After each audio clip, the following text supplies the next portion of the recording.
तो दोस्तों, मैं आयुष कुमार आपके समक्ष एक बहुत बड़े अपडेट के साथ आया हूँ और इस अपडेट में मैं आज कुछ बहुत सारी बातें मैं बताने जाऊँगा। आप यहाँ पर देख सकते हैं कि स्थानांतरण के लिए करना होगा इंतज़ार। शिक्षकों के लिए रिक्त पदों का ब्यौरा समझता परीक्षा 6 फरवरी से होगी अधिसूची जारी। यहाँ पर देखिए बहुत सारा शिक्षा विभाग से कुछ गाइडलाइंस भी जारी किए गए हैं। इस सब से निम्न बातों को थोड़ा-सा विशेष रूप से मैं आपको बताना चाहता हूँ। चलिए आज आप मेरे साथ बने रहिएगा, मैं सबको थोड़ा-थोड़ा आपको डिटेल में बताऊँगा। हमारे सामने देखिए पहला पहला जो खबर है दोस्तों, यहाँ पर देखिए सबसे पहले हम लोग को ये क्लिप में ये मिला है दोस्तों कि आपको देखिए मैं बता देता हूँ। हाँ, कि स्थानांतरण के लिए करना होगा इंतज़ार। ये भागलपुर 3 साल के लंबे इंतजार के बाद ही बीपीएससी शिक्षकों के दूसरे जगह जाने स्थानांतरण का मौका मिलेगा। यानी कि 3 साल बाद बीपीएससी से चयनित पहले चरण के 3,503 और दूसरे चरण के 1,967 शिक्षकों का स्थानांतरण संभव हो पाएगा। तब तक सभी शिक्षक ग्रामीण क्षेत्र में बने रहेंगे। जिला शिक्षा पदाधिकारी संजय कुमार ने बताया कि 3 साल तक बीपीएससी के शिक्षकों को कहीं भी स्थानांतरण नहीं होगा। राज्यकर्मी की जो पॉलिसी है, उसी के आधार पर इनका भी ट्रांसफ़र पोस्टिंग किया जाएगा। वहीं नियोजित शिक्षक को ट्रांसफ़र पोस्टिंग का काम सक्षमता परीक्षा के बाद शुरू किया जाएगा। वर्तमान में ग्रामीण क्षेत्रों में शिक्षकों ने ना जाने की वजह से शहरी क्षेत्र के शिक्षकों का अभाव हो गया, मतलब शहरी शिक्षकों का कमी हो गया। आप यहाँ पर देख सकते हैं कि 50% शिक्षकों की कमी आई है। शिक्षा विभाग को मिली जानकारी के अनुसार नियोजित शिक्षकों को सूची तैयार की जा रही है। और यहाँ पर देख सकते हैं कि सक्षमता परीक्षा पास करने के बाद नियोजित शिक्षकों को मार्च से होगा स्थानांतरण। मार्च से सूर्य स्थानांतरण शुरू हो जाएगा दोस्तों। बीपीएससी के चयनित जिले के 5,470 शिक्षकों का 3 वर्ष बाद ही होगा। जो भी चयन हुआ है उनको 3 वर्ष बाद ही स्थानांतरण होगा। चलिए हम लोग कुछ आगे की ओर खबर की ओर बढ़ते हैं। और देखिए हमारे सामने अगला खबर कुछ इस तरह से है दोस्तों, और इस खबर में देखिए बताया गया है कि शिक्षकों के लिए रिक्त पद का ब्यौरा दर्ज किया गया है। बिहार लोक सेवा आयोग द्वारा दूसरे चरण के चयनित शिक्षकों के लिए आवंटन की कार्यवाही तेज कर दी गई है। जिलावार शिक्षकों का विषयवार स्कूल के रिक्त पदों का ब्यौरा पोर्टल भी अपलोड किया जा रहा है। इस क्रम में 3 जिले नवादा, मुंगेर, खगड़िया और ब्यौरा पोर्टल पर दर्ज कर दिया गया। इस आधार पर नए शिक्षकों का स्कूल आवंटित किए जाएगा। विभाग से मिली जानकारी के अनुसार जिलों के ब्यौरा पोर्टल पर दर्ज किया जा रहा है, उसके आधार पर सॉफ्टवेयर के माध्यम से स्कूल आवंटित होंगे। चरणवार 94,000 से अधिक शिक्षक चयनित किए गए हैं, जिसमें 2,772 शिक्षक हैं। अभी तक 76 से अधिक शिक्षकों की काउंसलिंग हो गई है। 94,000 अभ्यर्थी सफल घोषित किया गया है, जिसमें 14,667 एक ही अधिक स्तर के बाद के लिए पद के लिए चुने गए हैं। आप यहाँ पे इसको पॉज़ करके आप भी पढ़ सकते हैं, स्क्रीनशॉट लेकर वापस बाद में अपने जानकारी के लिए रख सकते हैं। हम लोग अगले क्लिप की ओर बढ़ते हैं दोस्तों। और देखिए हमारे सामने अगला खबर कुछ इस तरह है, और इस खबर को भी मैं थोड़ा डिटेल में पढ़ देता हूँ कि सक्षमता परीक्षा 6 फरवरी से होगी। अधिसूची जारी कर दिया गया है, ये परीक्षा 6 फरवरी से हो जाएगी। यहाँ पर देखिए लिखा गया है, शिक्षा विभाग ने मंगलवार को बिहार विद्यालय परीक्षा समिति की ओर से नियोजित शिक्षकों के राज्यकर्मी को दर्जा देने के लिए जाने वाली सक्षमता परीक्षा को हरी झंडी प्रदान कर दी गई है। परीक्षा में वस्तुनिष्ठ प्रश्न पूछे जाएंगे, इसकी अधिसूची जारी कर दी गई है। यह परीक्षा 26 फरवरी से 13 मार्च तक आयोजित होगी। आवेदन की प्रक्रिया 1 फरवरी से शुरू हो जाएगी। यहाँ पर देखिए शुरू हो जाएगी। आवेदन की अंतिम तिथि देखिए 15 फरवरी तक है। शिक्षकों के अभ्यर्थी प्रवेश पत्र 5 से 16 जनवरी तक डाउनलोड कर सकते हैं। डाउनलोड के प्रवेश पत्र को जिला कार्यक्रम पदाधिकारी स्थापना और वेतन भुगतान पंजी स्थापित का भौतिक हस्ताक्षर के बाद 16 फरवरी तक अपलोड आप कर सकते हैं। मतलब कि यहाँ पर पूरे गोची का 10 दिन का टाइम दे दिया है कि अपने पोर्टल पे जाकर आप अपना अपलोड कर सकते हैं। यहाँ पर देखिए लिखा गया है कि 5 से 16 तक डाउनलोड कर सकते हैं। देखिए बोल्ड लाइन में हम लोग को बताया गया है कि 5 से 16 तक डाउनलोड कर सकते हैं प्रवेश पत्र। चलिए हम लोग कुछ अगले खबर की ओर बढ़ जाते हैं दोस्तों।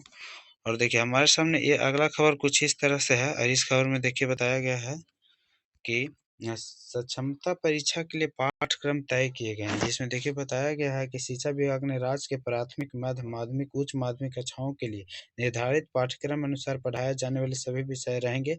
3.5 लाख नियोजित शिक्षकों के लिए आयोजित की जाने वाली सक्षमता परीक्षा की निगेटिव मार्किंग नहीं होगी। निगेटिव मार्किंग हटा दिया गया है दोस्तों। प्रत्येक प्रश्न 1 अंक होगा। खास बात यह होगी कि सक्षमता परीक्षा के प्रश्न बहुबल्कीय होंगे। ये तो और भी अच्छी बात है दोस्तों। शिक्षा विभाग ने इस संदर्भ में औपचारिक घोषणा मंगलवार को ही कर दी गई थी। अधिसूचित गाइडलाइन के मुताबिक बिहार विद्यालय विशेष शिक्षा नियम पालित 2023 के नियम 4 पर परिप्रेक्ष्य स्थानीय निकाय शिक्षकों के क्षमता के नियोजित शिक्षकों को अगर यहाँ से परीक्षा पास कर लेते हैं तो वह राज्यकर्मी के समान विशेष शिक्षक बन जाएंगे। विभाग ने साफ साफ कह दिया कि एक बिहार के लोक सेवा आयोग की तरफ से आयोजित पहले दूसरे चरण के पाठ्यक्रम में इसका पाठ्यक्रम होगा। प्रश्न पैटर्न के सुनिश्चित किया गया है। 150 वस्तुनिष्ठ प्रश्न भी होंगे। 5 कक्षा 6 से 8 से 9 10वीं 11वीं 12वीं निर्धारित की गई क्षमता परीक्षा कंप्यूटर के माध्यम से ऑनलाइन ली जाएगी। परीक्षा की अवधि 2.5 घंटे की होगी। देखिए 2.5 घंटे का टाइम यहाँ पर बता दिया गया दोस्तों। जिन्हें क्षमता परीक्षा देनी है उन्हें ऑनलाइन परीक्षा के लिए कंप्यूटर पर अवश्य प्रैक्टिस कर लेनी होगी। प्रैक्टिस की नज़दीकी विद्यालय ICT लैब में 5 बजे तक बाद अध्यापक संस्था में जाकर की जा सकती है। चलिए हम अगले खबर की ओर बढ़ते हैं दोस्तों। और देखिए हमारे समय शिक्षा विभाग से एक पोर्टल जारी हुआ है। इस पोर्टल में देखिए यहाँ पर कुछ बताया गया है। कुछ निम्न बातों को हम ध्यान यहाँ पर बताते हैं।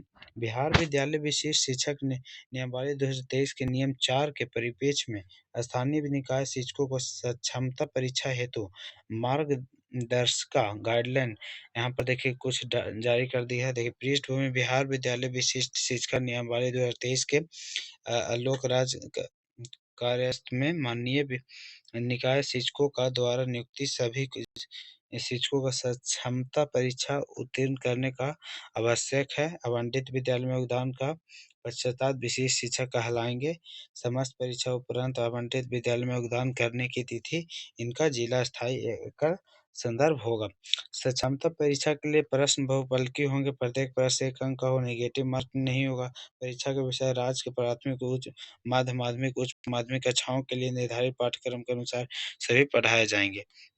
और यहाँ पर देख सकते हैं कि आप यहाँ पर देख सकते हैं कि पाठ्यक्रम में बिहार लोक सेवा आयोग द्वारा आयोजित टियर 1 टियर 2 के लिए निर्धारित पाठ्यक्रम यहाँ पर दे दिए गए हैं। क्षमता के 150 वस्तुनिष्ठ प्रश्नों के विवरण तथा संख्या इत्यादि नियमित होगा। कक्षा 1 से 5 के लिए अध्यापकों के लिए प्रश्न की संख्या रहेगी 150। भाग 1 भाग 2 भाषा और कुछ सामान्य अध्ययन 30 प्रश्न 40 प्रश्न है। कक्षा 6 से 8 के लिए अभ्यर्थियों के लिए 150 प्रश्न। भाग 1 के लिए भाषा और भाग 2 के सामान्य अध्ययन और संबंधित विषय का रहेंगे। इसमें 30 प्रश्न रहेंगे भाषा के, 40 प्रश्न सामान्य अध्ययन के और कुछ क्या संबंधित विषयों के रहेंगे 50 प्रश्न। और कुछ हम लोग आगे की ओर देख सकते हैं। यहाँ पर देख सकते हैं कि आप अहर्ता के लिए स्थानीय निकाय द्वारा राज्य के प्राथमिक मध्य माध्यमिक उच्च माध्यमिक विद्यालयों की नियुक्ति किया जाता है। सभी कोटि के अभ्यर्थी परिषद के लिए 1100 रुपये 1100 रुपये देना होगा। और यहाँ पर परीक्षा प्रक्रिया की अवधि दी गई है। उत्तीर्ण के समान प्रशासन विभाग के द्वारा यहाँ पे यहाँ पर देखिए कुछ लिखा गया है। अपने वर्ग के हिसाब से समान का 39% है। पिछड़ा वर्ग का 36.5% है। पिछड़ा वर्ग एनवेयर का 34% है। अनुसूचित जनजाति का 32% है। दिव्यांग का 32 है। महिला का प्रमाण पत्र में से क्षमता परीक्षा उत्तीर्ण सभी विद्यार्थियों को बिहार विद्यालय के परीक्षा समिति द्वारा उत्तीर्ण गैर प्रमाण पत्र किए गए हैं जाएगा, जिस पर परीक्षा नियंत्रक बिहार विद्यालय परीक्षा समिति कंप्यूटराइज हस्ताक्षर और कंप्यूटराइज से ही हस्ताक्षर हो जाएगा दोस्तों। यहाँ पर देखिए आपको मैं परसेंटेज में बता ही दी हूँ। 16 तारीख 7/2007 से यह दी गई है। चलिए आप यहाँ पर देख सकते हैं कि आप यहाँ पर आज हमारे सामने यहाँ पर परसेंटेज साफ साफ दिखाई दे रही है। और हमारे सामने देखिए एक चीज़ और है कि कोचिंग का विज्ञापन प्रकाशन के लिए 1 तारीख 2024 से 15 तक है। एडमिट कार्ड के लिए 5 से 16 तक है। 6 से 16 तक डाउनलोड कर सकते हैं। ऑनलाइन परीक्षा की तिथि देखिए 26 से 13 तक दिया गया। परीक्षा के विशेष अनुसार में देखिए दिया गया है कि परीक्षा क्रम के पैटर्न, आप इसको पॉज करके आप पढ़ सकते हैं। और हमारे सामने अंतिम खबर यही है कि आधार कार्ड शिक्षक अभ्यर्थी के परीक्षा फॉर्म भरते समय निम्नलिखित अपलोड करना होगा। आधार कार्ड जैसे कि मैट्रिक का प्रमाण पत्र, सीटेट जो उत्तीर्ण प्रमाण पत्र होगा, शैक्षणिक प्रमाण पत्र, परीक्षा का फॉर्म भरते हुए शिक्षकों के अभ्यर्थियों के तीनों जिलों का विकल्प देना अनिवार्य होगा। जिला का आवंटन बिहार विद्यालय के परीक्षा समिति एवं विद्यालय आवंटन विभाग द्वारा किए जाएंगे। चलिए, हमारे सामने कुछ यही खबर थे दोस्तों। आपसे आपको मैंने ये सारी खबर को बता दें, आप चाहें तो इसको पॉज करके भी आप डिटेल में जान सकते हैं, पढ़ सकते हैं। आप धन्यवाद दोस्तों। अगर इससे रिलेटेड आपको खबर और चाहिए तो मेरे चैनल पे आप बने रहिए। धन्यवाद मित्रों।